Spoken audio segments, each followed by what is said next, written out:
I don't know, Jimmy. The more I started researching and reading and typing this out, this might make some sense. Okay, but we'll let you guys decide. Alicent becomes Melisandre.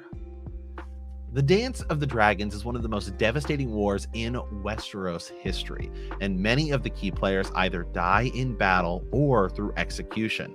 However, Alicent Hightower is one of the key figures who actually survives the war.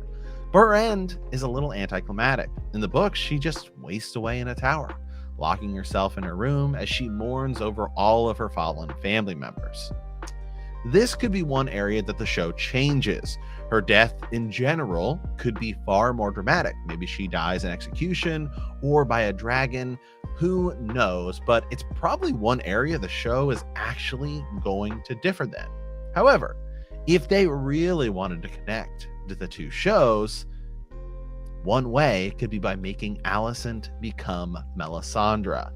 Fans have been speculating about this online through Reddit forums and in Twitter, and in some ways, I think it makes some sense.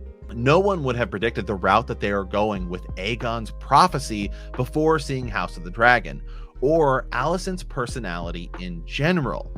In the books, she comes across as far more devious and evil. Here, she seems a little more innocent and even naive. But she may become obsessed with the Song of Ice and Fire, and she could perhaps fake her death and continue trying to fulfill this prophecy by any means necessary. You've lost your mind. You've lost your mind. And you know, I thought I knew you. I thought we were on the same page. I mean, come on. Hold on a second. Does it make more sense? Because the tier above was perhaps Mysaria becomes Melisandre or Quaithe. I think we may need to flip them around because I think this one. You know what I do like about this theory is that it is cashing in on Alicent being so pious in season 1. Right. And then feeling like maybe her prayers were not answered by the old gods, and then she becomes faithful to R'hllor. And maybe in a future season, and again, I'm just kind of playing along here, but like, let's say maybe in a future season, a red priest or priestess shows up and starts to work on her. And as she's seeing, you know, her family die all around her, maybe she has a change of heart and she sees that the Lord of Light is the true way. And then she hears about Azor Ahai, and you know what? Maybe folks. Maybe Alicent is Lightbringer. Okay. did she stabbed Rhaenyra, or she cut Rhaenyra with the dagger that contains the prophecy? Okay. Oh my God. It's ludicrous. I mean, the idea of her being obsessed with the prophecy is something that I never thought they were going to go that route in the show ever. I mean, we never assumed that. And then she hears it, and it's become this huge part of Westeros history now. Yeah, it is. And it's also somewhere, you know, this would obviously be a departure from the books, but it is one that they could do, and it still makes sense in the show canon. You know, I think people will have a problem with it, but it is possible. I think that is maybe not likely, but the show canon, this could work. Obviously for the books, this is off the table. But you're right. Her ending in the books is, while very melancholy, is very anticlimactic. And it is, I don't see a way forward with the future seasons of her fading to the background. Like, I just don't see that happening with Olivia Cook. And there's too much investment from the audience at this point. Right. Yeah. So, I mean, essentially, you know, if you begin to look at towards the end of the series and you start thinking about, well, what would the final episode of House of the Dragon be? Right. I mean, you think probably it's going to be Hour of the Wolf. It's going to include a coronation of Aegon the III. So what's Alicent do? She's just sitting in a tower all by herself, and that's gee willikers. Right. That's it. I mean, I just don't know. You'd have to zoom ahead for her to die. So unless it's just her sitting there all alone, right? Which I mean, I do think like in the books that is like actually really like traumatic, right? Like I think that it's a Right. terrible reality to be locked away in a tower. It does kind of call back, it's a little bit to Rhaenyra talking about how she didn't want to be someone that's locked away in a tower giving birth to children. Right. Like that, that was a really important line in season 1 because that's actually exactly what happens to Rhaenyra in her last episode. She is locked away in a tower while Daemon's basically running um, her council and she's giving birth. So I think there's a lot of weight to that statement. So it could play into the idea that Alicent just ends up rotting away in a tower, but I don't know if people would love that ending. So I think if anything we could take from this theory, if we want to be little less crazy, would definitely be the fact that I think there's going to be a change to her arc. Definitely. But I do like the idea of this theory, mainly because it could work with how old Melisandre is talked about to be in the show, right? Right. And it does cash in on the piety of Alicent.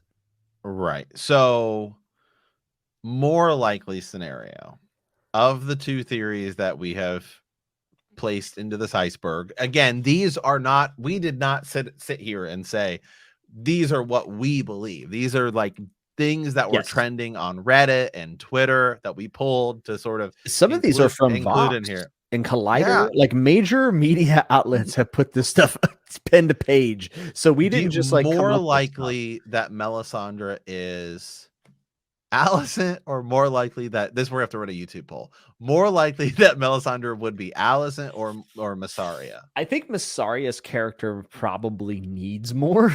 You know what I'm saying? Right. Like she in her background is mysterious, and how does she have this much influence? I don't think either are likely, but more likely it might. But like, I don't know, man. Like Alicent doesn't look anything like Melisandre either, though. I guess it is Mysaria though. So I don't know. See. I think I'm flipped now. I think it's more. It's just because we've yet to have anything that specifically ties Mysaria. It's like, so at least with Alicent, Alicent, you have, there's two parts where it's, to me, it's like, okay, again, I'm not saying this is the case, but I have two clear indicators that sort of make more sense to me than Mysaria. One is the potential for a real obsession of the Song of Ice and Fire. Yes. She learns this secret. She believes it's going to be true, and she'll go by whatever means necessary.